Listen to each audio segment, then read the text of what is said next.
오늘 아침 굿모닝 시카고.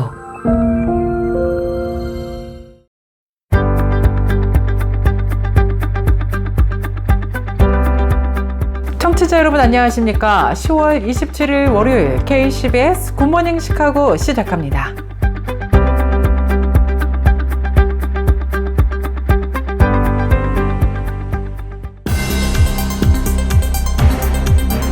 오늘의 주요 뉴스입니다. 그동안 미국 전 지역에서 저렴한 보험 혜택을 제공했던 오바마 케어의 보험료가 올해 접어들면서 심각한 수준으로 인상될 위기에 놓였습니다. 일부 지역에서는 보험료가 무려 30%까지 치솟을 것으로 예상되면서 가입자들의 부담이 커지고 있습니다. 편리한 스마트폰 터치 결제 기능을 악용한 신종 사기 수법이 등장해 소비자들의 주의가 요구되고 있습니다. 비즈니스 개선협회가 최근 근거리 무선통신 NFC 기술을 악용해서 스마트폰 터치 결제 수단에서 몰래 돈을 빼가는 신종 사기 수법, 이른바 고스트 태핑에 대한 주의보를 발령했습니다. 식품의약국 FDA가 살모넬라균 오염 가능성이 있는 갈색 계란에 대한 리콜 조치 확대를 발표했습니다. 이번 조치는 블랙쉽 에그 컴퍼니가 판매한 계란이 다른 브랜드인 캔드 핸드로 재포장되어 유통된 사실이 추가로 밝혀지면서 내려진 조치입니다. 연방 농무부가 식품업체 호밀푸드가 금속 조각 혼입 가능성으로 인해 약 487만 파운드의 냉동 치킨 제품을 자발적으로 리콜했다고 지난 26일 밝혔습니다. 하버드 대학교의 올해 신입생 인종 구성에 큰 변화가 감지되고 있습니다. 흑인과 히스패닉 비율은 눈에 띄게 줄어든 반면 아시안 비율이 크게 증가한 것으로 조사됐습니다. 인천국제공항공사가 다음 달 1일까지 항공보안 등급을 기존 관심 단계에서 한 단계 높은 주의 단계로 격상해 운영한다고 밝혔습니다. 뉴욕지구 한인교회협의회가 지난 25일 오후 교협 회의실에서 헌법 개정안을 다루기 위한 임시총회를 열었으나 회원 자격 문제를 둘러싼 논란으로 회의가 정상적으로 진행되지 못하고 정회된 것으로 나타났습니다. 이상 오늘의 주요 뉴스 전해드렸습니다. 첫 소식입니다. 그동안 미국 전 지역에서 저렴한 보험 혜택을 제공했던 오바마 케어의 보험료가 올해 접어들면서 심각한 수준으로 인상될 위기에 놓였습니다. 일부 지역에서는 보험료가 무려 30%까지 치솟을 것으로 예상되면서 가입자들의 부담이 커지고 있습니다. 워싱턴 포스트는 이런 가운데 이번 보험료 인상 압박의 핵심 원인으로 세 가지를 지목했습니다. 첫 번째자 가장 큰 요인은 바로 조 바이든 정부 시절 확대된 건강보험료 보조금의 종료입니다. 지난 2021년 코로나 팬데믹 대응으로 확대된 세액 공제 혜택이 올해 말 종료될 예정입니다. 이 보조금 덕분에 중산층 가구도 저렴한 오바마 케어를 이용할 수 있었지만 혜택들이 사라지면서 수많은 가입자들의 실질 보험료는 연간 수천 달러씩 급증할 전망입니다. 두 번째는 일부 주에서 보험료를 인위적으로 낮추는 데 사용했던 실버 로딩 관행이 금지될 움직임을 보이고 있습니다. 실버 로딩은 보험사들이 실버 플랜 가격을 부풀려 다른 등급인 브론즈와 골드 플랜의 보험료를 낮춰왔던 전략입니다. 세 번째는 건강하고 젊은 가입자들의 오바마 케어 시장 이탈입니다. 보험료 인상과 복잡해진 가입 절차에 염증을 느낀 이들이 시장을 떠나면서 전체 보험 시장의 의료 수요가 높은 고령층 위주로 재편되고 있습니다. 이로 인해 보험사들은 손실을 막기 위해 10%에서 20%대의 대규모 보험료 인상을 계획하고 있는 상황입니다. 편리한 스마트폰 터치 결제 기능을 악용한 신종 사기 수법이 등장해 소비자들의 주의가 요구되고 있습니다. 비즈니스 개선협회가 최근 근거리 무선통신 NFC 기술을 악용해서 스마트폰 터치 결제 수단에서 몰래 돈을 빼가는 신종 사기 수법, 이른바 고스트 태핑에 대한 주의보를 발령했습니다. 이 수법은 범죄자가 인파가 붐비는 곳이나 소비자가 방심한 틈을 타서 접근한 뒤 피해자의 스마트폰이나 NFC 결제 수단에 자신의 결제 기기를 몰래 접촉시켜 비정상적인 소액 결제를 유도하는 방식입니다. BBB가 경고한 주요 고스트 태핑 수법은 공공장소 접근, 사람들이 붐비는 곳에서 일부러 몸을 부딪히며 결제를 시도하는 것인데요. 또 행사장이나 벼룩시장 등에서 허위 부스를 설치하고 터치 결제를 유도하는 가짜 판매상 위장 수법입니다. 다음으로는 소액 기부를 요청하면서 실제로는 고액을 결제하게 만드는 기부 사기 행위입니다. 마지막으로 피해자가 결제 금액이나 상호를 확인할 틈을 주지 않고 빠르게 결제를 진행해서 서두르게 만드는 수법을 사용하고 있습니다. 사기범들은 눈에 띄지 않도록 소액 결제를 여러 번 반복하는 경우도 많다며 BBB는 소비자들의 각별한 주의를 당부했습니다. 특히 의심스러운 결제 내역을 발견하면 즉시 카드사나 은행에 신고하는 것이 중요하다고 조언합니다. 식품의약국 FDA가 살모넬라균 오염 가능성이 있는 갈색 계란에 대한 리콜 조치 확대를 발표했습니다. 이번 조치는 블랙쉽 에그 컴퍼니가 판매한 계란이 다른 브랜드인 캔드 핸즈로 재포장되어 유통된 사실이 추가로 밝혀지면서 내려진 조치입니다. FDA는 블랙쉽 에그 컴퍼니가 아칸소와 미주리의 다른 업체에도 계란을 납품했으며 이들이 해당 계란을 재포장해서 판매했을 가능성이 높다고 밝혔습니다. 문제가 된 제품들이 다른 주로도 광범위하게 유통되었을 수 있어 추가적인 리콜 품목이 나올 가능성도 경고했습니다. 이번 리콜은 블랙쉽 에그 컴퍼니 가공시설에 대한 정기점검 중 환경 샘플에서 살모넬라균이 검출되면서 시작됐습니다.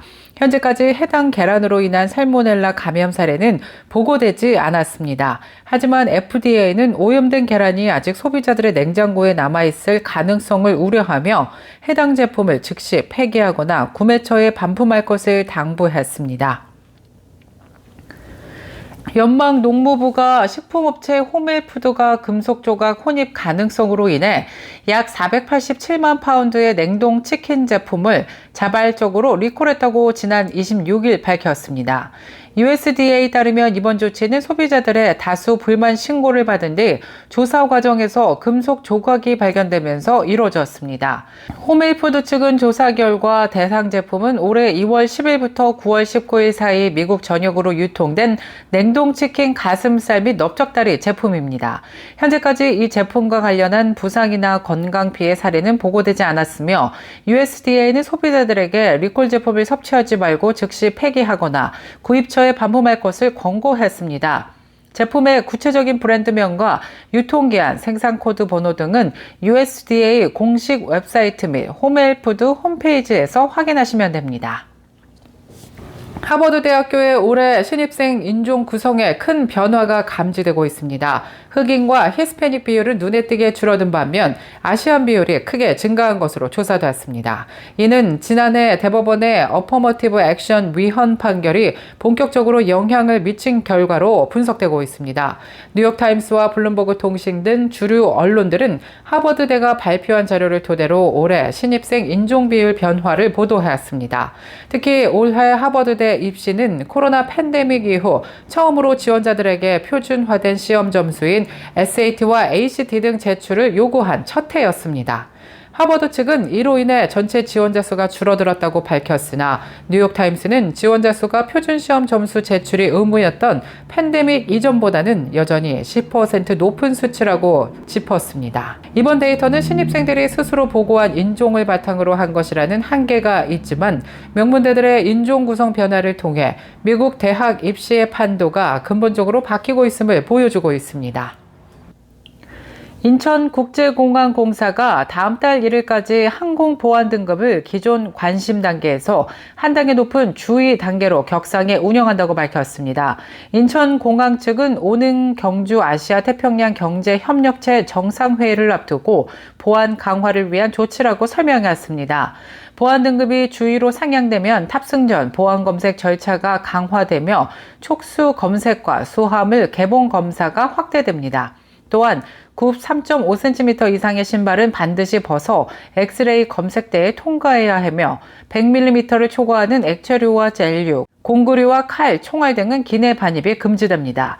인천공항은 보안 강화를 위해 주요 시설물 점검과 함께 보안 검색 인력 추가 투입과 출국장 운영 시간 연장 등으로 여객 불편을 최소화할 방침입니다.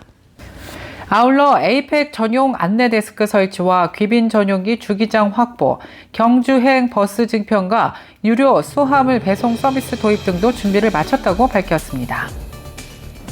계속해서 교계 소식이 이어집니다. 제3회 한인교회 발달장애 컨퍼런스가 장애인이 없는 교회는 불완전한 교회라는 주제를 가지고 미주 한인교회의 장애 사역이 교회의 부속이 아닌 본질적인 사명으로 회복돼야 한다는 공감대 아래 지난 10월 17일부터 18일까지 충현 선교교회에서 열렸습니다. 미국 전역의 30개 교회 12개의 기관 약 370여 명이 참여했으며 충현 선교교회와 미주 복음방송이 공동 주최했습니다. 장애인을 단순한 보호의 대상이 아닌 하나님의 나라의 동역자로 세우는 교회론적 전환을 제시한 이번 행사에는 김 바나바 목사가 발달장애 자녀를 둔 경험을 나누며 장애인이 함께 설 때 교회가 온전하다라고 강조했습니다. 리버티대 크리스 홀슈프 교수는 포용적 리더십의 핵심 요소로 이해와 신뢰, 접근성, 희생을 제시했습니다. 조이 장애선교센터의 김홍덕 목사는 장애 사역을 복지나 시혜가 아닌 복음의 사역으로 바라봐야 한다고 역설했습니다. 충현선교교회 국윤건 목사는 장애인이 예배 중심에 서는 교회만이 복음의 본질을 드러낸다고 밝혔습니다. 컨퍼런스의 주요 논의 내용은 특수교육과 사회복지, 목회 등 18명의 강사가 참여해서 예배와 교육, 성인기 사역 등 전 생애주기적 접근 모델이 제시되었습니다. 트럼프 대통령의 히스패닉 복음주의 자문위원으로도 활동하고 있는 사무엘 로드리게스 목사가 최근 미국 전역에서 벌어지고 있는 이민 단속이 교회 출석에 영향을 미치고 있다고 경고했습니다. 프리미어 크리스천에 따르면 캘리포니아주에서 사역하는 로드리게스 목사는 미국 히스패닉 기독교 지도자 연합에 속한 일부 교회들이 출석 인원이 이민 단속으로 인해 무려 35%까지 감소했다고 밝혔습니다. 더 로이스 리포트에 따르면 워싱턴주와 시카고, 로스앤젤레스 지역 교회 지도자들 역시 교인 수 감소를 보고한 것으로 알려졌습니다. 트럼프 정부 2기에서 단속이 강화되기 전까지만 해도 전국 대부분의 교회는 이민 단속 요원들의 출입이 금지된 보호구역으로 여겨져 왔습니다. 로드리게스 목사는 현재 라티노 복음주의 신자들에게 초당적 이민개혁 법안을 지지할 것을 촉구하고 나섰습니다.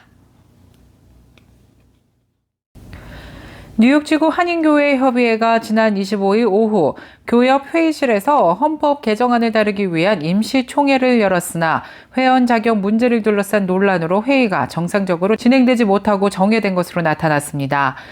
이번 임시총회는 지난 임시총회에서 부결된 헌법 개정안을 다시 상정하기로 한 최근 임실행위원회의 결정에 따라 소집됐으나 결국 또다시 헌법 개정안을 다루지 못하게 된 것입니다. 회의 초반부터 회원교회의 자격과 총대 파송 기준을 놓고 격론이 벌어졌습니다. 교협은 헌법상 총회 대의원 파송 자격을 회비 납부 여부에 두고 있으며 50주년이었던 지난 회기에는 미납 회비를 일괄 사면하는 희년 특별 조치를 적용한 바 있습니다. 이에 현 집행부는 지난 회기에 회비를 납부한 교회만이 이번 총회에 총대를 파송할 수 있다는 기준을 제시했으나 일부 대의원들은 회비 납부만으로 회원권을 제한하는 것은 부당하다면서 강하게 반발했습니다. 논쟁이 이어지면서 회의는 본 안건을 다루지 못한 채 결국 정회가 선언됐습니다.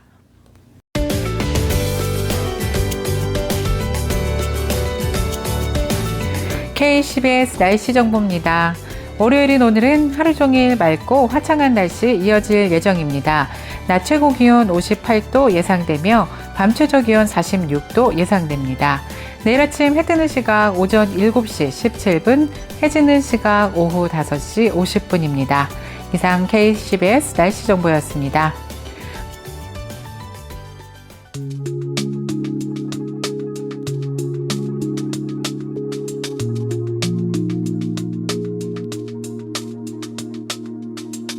월요일에 전해드린 굿모닝 시카고 뉴스를 마치겠습니다. 지금까지 진행의 아나운서 유정임이었고요. 저는 내일 이 시간에 더욱더 풍성하고 알찬 소식으로 다시 찾아뵙겠습니다.